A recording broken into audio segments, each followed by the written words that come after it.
ang kati ng likod mo, tapos gatas ang ibibigay sa'yo. May mensahe ka ba para sa mga magulang mo? Sana test paper muna sinagutan, hindi pregnancy test. No. 9 months ako sa tiyan, tapos wala kayong pambayad. Grabe naman to. Di man lang ako na-inform na ganito pala dito. Puro bembang lang alam. Ano ang plano mo sa buhay? Gusto ko maging CEO para may pambili ng gatas at diaper ko.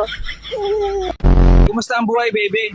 Eto, papunta sa work na 15K ang starting, tas 1 hour ang commute, sobrang saya. Alam mo ba na delikado yung trabaho mo? Mas delikado pag wala kami makain ngayon. Alam nga naman tatambay lang ako sa bahay, wala namang pera dun. Congrats, first day mo dito ngayon. Kamusta? Nakita ko na ang gusto kong makita. Ibalik niyo na ako sa tiyan ng nanay ko. Huwag ka scroll ng scroll, bakla. Magtrabaho ka din. Masyado ka pang bata para magtrabaho. Bakit ka nandito? Kailangan ko magtrabaho. 16 years old pa lang kasi ang mama at papa ko. Ano plano mo mamayang gabi?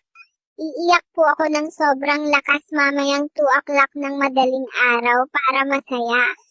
Ayoko na, mama. Mag-a-abroad na ako. May trabaho daw sa daycare sa Japan. Kumusta ka rito sa bahay? Not good. Yung nanay ko, buong araw nasa telepono imbes na pakainin ako. Ano? Paano ka lumabas? Naalala mo ba? Naalala ko bigla bumukas yung langit at maniwanag. Buti ka pa. Ako dumaan pa sa madilim, masikip at mabahong kuweba. Sabi mo, gusto mo nang bumalik sa mama mo? Hindi na po. Anak po pala ako ni Superman. Anong gusto mo paglaki mo? Gusto ko maging artista para sikat ako at marami pera. Anong plano mo pag uwi mo sa bahay? Mag-ipon. Kasi mukhang ako na rin magbabayad ng kuryente namin. Pa! Taasan daw yung singil sa kuryente. Paano na? Aircon pa naman tayo gabi-gabi. Babalik ako sa sinapupunan ng nanay ko. Bakit gusto mong bumalik? Kasi mahirap lang si nanay.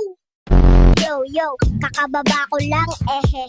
Gusto ko, we-fund, nasaan na dok ko? Biilis, wag na mag-sek-sek round. Si mama at papa, walay pambili ng snack-snack. Tulungan nyo ko. Ayoko na mag-relax, gusto